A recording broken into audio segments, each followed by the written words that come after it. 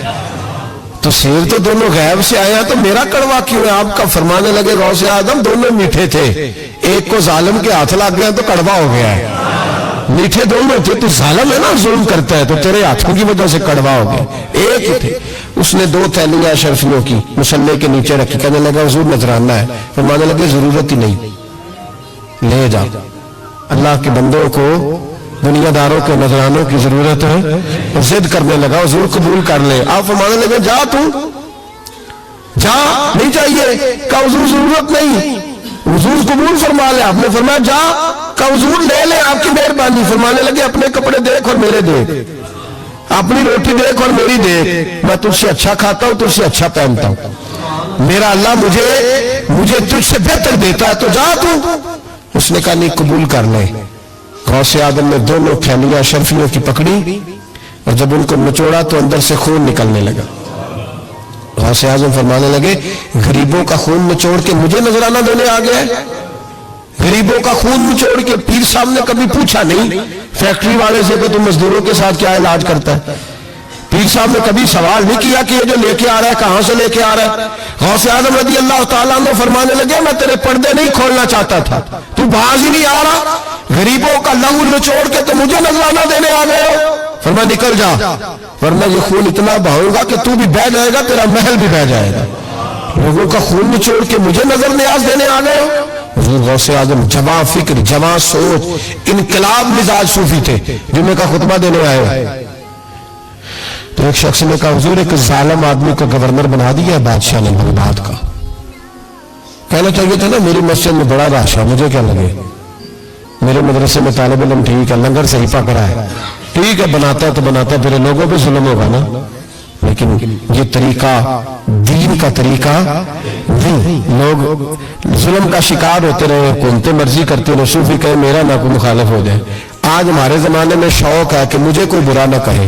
وہ بھائی کہہ لے جس نے برا کہنا ہے کہے، یہ کوئی بری بات ہے. قرآن کہتا ہے اللہ کے بندوں کی علامت یہ ہے یجاہدون فی سبیل اللہ، وہ اللہ کے راستے میں جہاد کرتے ہیں. ولا یخافون لومۃ لائم، اور کوئی انہیں برا کہے تو وہ اس کی پرواہ نہیں کرتے، وہ جہاد میں لگے رہتے. کہے جس نے کہنا ہے سانو تخت ادارے دی لوڑ کی ہے، مالکی لگے شہر ببول دے نال، اسی اپنی بال کے سیکنے ہیں، سانو کی لگے کسی اور دے نال.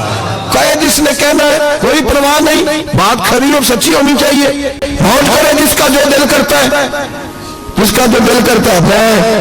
میں نے بڑی تگڑی تقریر کی کہ سیالکوٹ کے قریب بڑی سخت 2 4 5 نعت خان تھے، وہ بھی عشق کی ڈگریاں بانٹ رہے تھے اور بڑے انہوں نے نوٹ کٹھے کیے تھے. اوپر سے میرا نمبر لگ گیا اور میں نے انہیں کہا وہ ایک بڑا شور کر رہا تھا یوں کر دیں گے ختم نبوت کے لیے، یوں کر دیں گے. تو داڑھی بالکل تازی صفائی کرا کے آیا. ہمام سے سیدھا محفل پہ آ گیا تھا. میں کہ بولیے تیرے کو داڑھی کا بھار تو چکیا نہیں جاتا تو سارے دین کا کیوں چکے گا؟ وہ تو چکنا ہے, وہ تیرے کو تھوڑا جہا بچایا جا رہا. ایک اور تھا اس میں, مجھے کہنے لگا میں تمہیں نویں بات سنانی. میں کہ تیری مہربانی, مجھے کو پرانی سنائی. نویں کلام میرے کو نہیں ہزم ہوتے جڑے تھی شروع کیتے ہیں ڈم ڈم. تو مسئلہ خراب ہو گیا. پیر صاحب بھی بیٹھے تھے. آپ یقین کریں نبی پاک کی نعت ہو رہی ہے اور اشارہ پیر کی طرف ہو رہا ہے. اشارہ پیر کی, حضور کی نعت ہو, نبی پاک کی نعت ہو رہی اور اشارہ. جو شیر حضور کے نام کیا نا کسی پیر پہ فٹ کرنا درست ہے؟ وہ بھی مست ہو 100 کا نوٹ کٹ کٹ کے دے رہے ہیں. میری گل نہ ہو رہی. میں نے کہا شرم کرو اللہ سے کرو. اور بعد نکلے گئے تو ٹائر پنچر تھا گاڑی کا, گاڑی کا ٹائر پنچر تھا. تو میں ایک بچے نے کیا بھی پہنچنا ہے اس دن, مجھے واپس وزیر آباد بھی آنا تھا. ٹائر پنچر ہو گیا تو مجھے کہنے لگا کسی نعت خانے کے علم آ رہا ہے تو گڈی چھڑ دے نہیں لگ کسی دکھاؤ. تو انہیں دوجا بھی کر چڑھنا سی, مہربانی سمجھو نے ایک کیتا. یہ حال ہو گیا ہمارا کہ لوگ اب پوزیشن اس طرح کی کسی کو سمجھایا وہ مخالفت کرتا ہے. انہوں نے بعد میں میٹنگ کی, انہوں کہنے لگے تو کتنے مولوی بلا لے, اگوڑیا نے بلائی, کس طرح کا آدمی تھا, سب کو اس طرح. اور بڑی بڑی عجیب حرکتیں. میں یہ لودرا ملتان سائڈ پہ 2-3 دن کے لیے تو نقیب محفل وہ بےزتی کری جاؤ مجمے کی. تھی بولتے نہیں, تھی سبحان اللہ نہیں آتے, ایڈا رکھا مجمع کدے نہیں ویکیا, کیوں بھی تھی بندے ہو ہوں تھی یاد رہو گے. بوڑھے بوڑھے لوگ بیٹھے ہیں, ٹھنڈ کا موسم ہے, کری جا رہے ہیں. وہ میرے سے نہ برداشت ہوا. کبھی کبھی رگ بڑی تنگ کرتی ہے تو اس دیر تو میں نے برداشت کیا. تو بعد میں نے بول ہی پڑا, میں کہ بھائی بہ جا, تیری مہربانی, تو پیسے لے کے آئے, مفت آئے نہیں سارے. یہ چنگی نہیں تیرے نال, یہ فری بیٹھے, مفت بیٹھے, تو پیسے لے گئے. مجھے انہوں نے بتایا کہ 15,000 تو نے پہلے لیے. کس بات کا لیے؟ یہ کوئی مذہب کا کام ہے کیا؟ چکر چلایا ہوا ہے, کوئی طریقہ ہے؟ یہ اس طرح دین پھیلتا ہے. غوث اعظم جیلانی, حضور شیخ عبد القادر جیلانی, یہ لوگ اگر بادشاہوں کی ٹیسی کرتے تو انقلاب نہ برپا ہوتا. حضور غوث اعظم رضی اللہ, اور جو آیا ہے چودھری صاحب عاشق رسول ہے, اس لیے کہ 50,000 دیا محفل میں, تو بس 50,000 کا عشق مل جاتا ہے. کیا تماشا لگ گیا, غریب آدمی میلاد کی محفل میں بھی ویڈیو کے پیچھے بیٹھتا ہے, نہ سڑکوں کو تھی نہ آگے انہیں. کہ اس چکر سے باہر آئے. غوث اعظم رضی اللہ تعالیٰ عنہ اس لیے نتاڑ لیتے تھے یہ لوگ کہ ان کے اندر لالچ نہیں تھا, کسی شخص کے ساتھ کوئی ذاتی مسئلہ نہیں تھا. بڑی مخالفت کی لوگوں نے ان کے زمانے میں بھی. ان کی جمعہ پڑھانے آئے, ایک شخص نے کہا حضور ظالم آدمی گورنر بنا دیا بادشاہ نے. غوث اعظم نے منبر پہ چڑھ کے فرمایا میں جمعہ پڑھانے لگا ہوں, میرا جمعہ ختم ہونے سے پہلے میرا حکم ہے کہ بادشاہ گورنر بدل دے.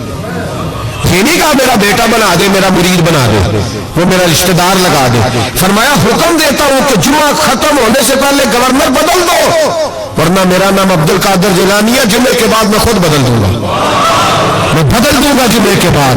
ہر مشکل دی کنجی یارو ہاتھ مردہ دے آئی, میں بدل دوں گا جمعے کے بعد, اور تم دیکھو گے بدلا جائے گا. لوگ کہتے ہیں جمعے کی نماز پڑھ کے نکلے تو بادشاہ دروازے پہ کھڑا تھا, کہنے لگا حضور مہربانی کرے, ناراض نہ ہونا, بدل دیا گورنر. ہم نے گورنر, یہ شان تھی غوث اعظم کی کہ غوث اعظم کو کہہ دے رب ویسا کر دے. لیکن عاجزی کیا تھی؟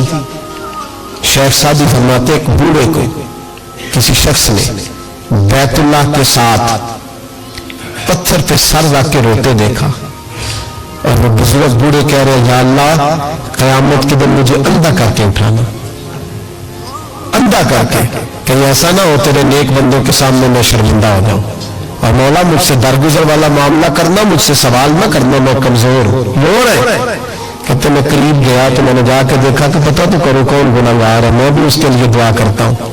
اور بزرگ کہتے ہیں جب ان بزرگوں نے چہرہ اٹھایا تو میری چیخ ہی نکل گئی, یہ تو غوث اعظم جیلانی ہے. ایک طرف حاجاتی ساری کر کر زاری, نیند اکھا کی توندے, فجر وہی گناہگار کا آون, سب تو نیوے ہوندے. جن میں سینکڑوں سال ہو گئے جن کو گئے, اور آج بھی ان کی جلائی ہوئی شمع روشن ہے. جنہوں نے اپنی زندگی ساری دین کے کام میں لگائی, 40 سال تک ساری رات اللہ کی عبادت کی, کتابیں لکھی, دین پڑھایا, لیکن جب رب کے ساتھ تعلق ہوا تو کہا نہیں ہم کمزور ہیں, یا اللہ معافی دے دے. بھائیو ہمارے بزرگوں نے ہماری تربیت کی, انہوں نے ہمیں سمجھایا انہوں نے ہمیں کہا کہ فیض اس چیز کا نام نہیں کہ تو کہے بڑے میرے بارے میں آ رہے ہو گئے دکان چمکنے لگی. فیض تو یہ ہے کہ تیرا دل دین سے کتنا جڑا ہے, تیرے اندر روحانیت کتنی پیدا ہوئی, اخلاقی قدریں تیری کتنی بحال ہوئی. غوث اعظم سے کسی نے کہا تو حضور دعا قبول نہیں ہوتی, فرمایا 3 شرطیں ہیں, تیری ہر دعا اللہ قبول فرمائے گا. کہا حضور کون سی؟ فرمایا رزق جب بھی کھانا حلال کھانا, اور تیری زبان سے کبھی رب کی ناراضگی والا فکرہ نہ نکلے, اور جب تو بات کرے تو نفس کے لیے کبھی نہ کر, اللہ کی رضا کے لیے کر. عبد القادر وعدہ کرتا ہے تو جو دعا بھی کرے گا مالک تیری قبول فرمائے گا. اپنے نفس کی رضا کے لیے, اپنے باطن کو خوش کرنے کے لیے سارا دن داستانیں نہ چھیڑ, اللہ کی رضا کے لیے بول. ہم کتنا بولتے ہیں لیکن نفسانی باتیں, نفسانی خواہشیں, یہ کہنے کے لیے کہ لوگ نیچا دیکھ لیں گے کیا ہو جائے گا. خدا را اللہ کی رضا کے لیے جب بولیں گے تو اللہ راضی ہوگا.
کس کو مان دو. اللہ تبارک و تعالیٰ نے 4 کتابیں نازل فرمائی, اللہ دے دیتا. حضرت جبریل سب کی چھتوں پہ, اللہ کے فرشتے بارش برساتے ہیں نا, کتابیں بھی برس سکتی تھی, چھتوں پہ گرا دیتا کہ لو پڑھو, لیکن اللہ نے کتابیں 4 بھیجی. نبی 1 لاکھ کم و بیش 24,000 عطا فرمایا. فرمایا کتاب پڑھنی ہے پر جب جلوہ دیکھنا ہے تو میرے مصطفیٰ کا دیکھنا ہے. حضور کے نور کی روشنی میں تم نے قرآن مجید کو پڑھنا. بھائی سمجھ نہیں, ہمیں آج تک سمجھ نہیں آئی. آج تک کہ گاڑی کا پتہ ہے کہ اس کی ہینڈ بریک کہاں ہے, اس کا کلچ کدھر ہے, اس کی فلاں چیز کدھر ہے. پھر بھی ایک استاد پیسے بھی لیتا ہے, 15 دن ساتھ بھی بٹھاتا ہے, پھر طریقہ سکھاتا ہے. جب ایک چھوٹا ہوا کام بغیر استاد کے نہیں آتا تو دین بغیر استاد کے آ جائے گا. اور دین کے مسئلے باریک کا یاد رکھیں, شیطان حملے کرتا ہے, باریک بات ہے. تکبر والا جنت میں نہیں جائے گا, ریاکاری والے کی عبادت قبول نہیں ہوگی, حسد والے کے اعمال ضائع ہو گئے, جھوٹ بولنے والے کو حضور نے فرمایا میں اسے مومن ہی نہیں مانتا. اب یہ ساری چیزیں جو باطنی نقص ہے, یہ بیماریاں ہیں باطن کی. آپ اگر دوائی نہ لیں تو آپ کے جسم کی بیماری نہیں جاتی, درویش کے پاس نہ جائیں تو آپ کی روح کی بیماری نہیں جاتی. جھوٹ نہیں چھوٹ سکتا, بدی نہیں چھوٹے گی. ہم نے دیکھا ہے تھوڑی دیر کے لیے لوگ مسجد آتے ہیں, نماز شروع کرتے ہیں, عمرہ کر کے آئے تو شروع ہو گئی, تھوڑا سا حج کر لیا شروع ہو گئی, خدا نہ خواستہ گھر میں کسی کا انتقال ہو گیا تو نماز شروع ہو گئی. تو ٹھیک کریں, لیکن وہ بعد میں چھوڑ جاتے ہیں. قائم کون رہتا ہے؟ قائم وہ رہتا ہے جس کے پیچھے کوئی قائم رکھنے والا ہوتا ہے. موبائل بند ہو جاتا ہے اگر بیٹری اس کی چارج ہے. ہم اللہ والوں کے پاس جاتے ہیں, ان کی 2 باتیں بیٹری چارج کر دیتی ہیں. وہ ہمیں بتاتے ہیں کہ جینا کس طرح ہے, انسانیت کیسے تم نے اپنے اندر پیدا کرنی ہے, تم نے اللہ سے ڈرنا کس طرح. ان کی باتیں دلوں کو نرم کرتی، ان کی گفتگو انسان کو بدل دیتی، ان کی صحبت میں بیٹھنے والا بڑا آگے جاتا ہے، جو ان کی خدمت عالی مرتبت میں رہتا ہے اللہ اسے اسی طرح کا رنگ عطا کرتا ہے۔ سنیں میرے نبی پاک سید عالم علیہ السلام کے صحابی حضرت ابو ذر غفاری نے پوچھا حضور ایک بندہ نیک لوگوں سے پیار کرتے پر ان کی طرح کے کام نہیں کرتا، اس کے بارے میں حکم کیا ہے؟ کوشش کرتا ہے پر غلطی رہ جاتی ہے پر پیار سچا کرتا ہے، تو آپ ترغیب و ترہیب پڑھیں۔ میرے رسول پاک نے فرمایا جو جس سے پیار کرے گا جنت میں اسی کے ساتھ کھڑا کیا جائے گا۔